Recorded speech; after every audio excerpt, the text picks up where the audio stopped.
নমস্কার, আশা করি সকলে ভালো আছেন। সুনন্দিতা রান্নাঘরে সকলকে স্বাগত। আজ আমি সজনে ফুলের চচ্চড়ি রেসিপি আপনাদের সঙ্গে শেয়ার করব। এখন শীত প্রায় চলে যাচ্ছে, বসন্ত এসে যাচ্ছে। এই সময় সজনে ফুল খাওয়া কিন্তু খুবই উপকারী। সজনে ফুলের চচ্চড়ি রেসিপিটা প্রথম থেকে শেষ পর্যন্ত দেখার অনুরোধ জানিয়ে শুরু করছি। আমার চ্যানেলে নতুন বন্ধু হলে চ্যানেল সাবস্ক্রাইব করে পাশে থাকা বেল বাটনটা ক্লিক করে দেওয়ার অনুরোধ রইল। এখানে আমি কিছুটা সজনে ফুল নিয়েছি, যেগুলো বাছা রয়েছে এগুলোকে শুধু আমি জল দিয়ে ধুয়ে একটু পরিষ্কার করে নেব। রান্নাটা করার জন্য আমি সজনে ফুল বাদে নিয়েছি ছোট করে কাটা বেগুন, দুটো আলু, একটা টমেটো আর কিছুটা কড়াইশুঁটি। একটা মশলার পেস্ট বানাবো, তাই একটা বাটির মধ্যে 1 চা চামচ হলুদ সর্ষে, 1 চা চামচ পোস্ত, দুটো কাঁচা লঙ্কা অল্প জল দিয়ে আমি শিলে বেটে নিয়েছি। এটা অবশ্য আপনারা কালো সর্ষে দিয়েও করতে পারেন। ঝালটা স্বাদ অনুযায়ী নেবেন। গ্যাসে একটা কড়াই বসিয়ে তার মধ্যে 2 টেবিল চামচ সর্ষের তেল নিয়েছি। তেলটা ভালো করে গরম হলে ফোড়নে দিয়েছি একটা শুকনো লঙ্কাকে ছিঁড়ে আর 1/2 চা চামচ 5 ফোড়ন। ফোড়নটাকে একটু ভেজে নিয়ে ফোড়নটা থেকে সুন্দর গন্ধ বেরোলে এখানে আমি আগে থেকে কেটে রাখা আলুর টুকরোগুলো দিয়ে দিলাম। আলুর টুকরোগুলো দেওয়ার পর এগুলো আমি 1 মিনিট ভেজে নিয়েছি। 1 মিনিট বাদে এর মধ্যে টুকরো করে কাটা বেগুনগুলোও দিয়ে দিলাম। তার সাথে দিয়ে দিলাম 1/2 চা চামচ হলুদ গুঁড়ো আর স্বাদ অনুযায়ী লবণ। লবণ আর হলুদ গুঁড়ো দিয়ে আলু আর বেগুনের টুকরোগুলোকে আমি 1 মিনিট মতো মিডিয়াম ফ্লেমে একটু ভেজে নিয়েছি। তারপর কড়াইটাকে আমি ঢাকা দিয়ে দিলাম যাতে আলু আর বেগুনগুলো একটু সেদ্ধ হয়ে যায়। 2 মিনিট পর আমি ঢাকনাটা খুলে দিলাম।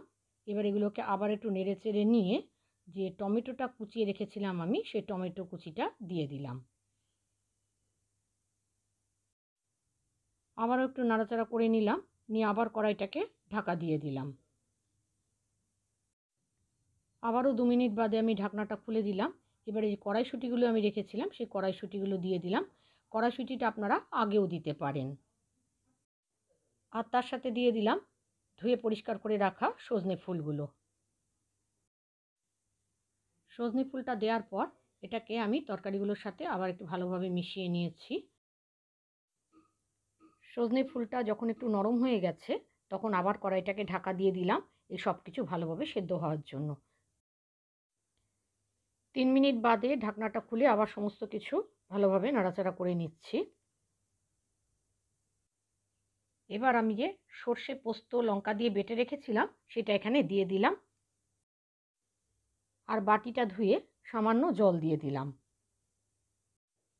এখানে কিন্তু আমি আর কোনো জল ব্যবহার করব না, সবজির জলেই সব কিছু সেদ্ধ হয়ে যাবে। সর্ষে পোস্ত দেওয়ার পরে আমি আরও 1 মিনিট এটাকে নাড়াচাড়া করে নিয়েছি।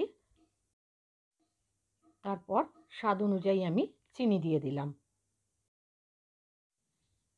এবার এই সমস্ত কিছু আবারও ভালো করে নাড়াচাড়া করে নিলাম।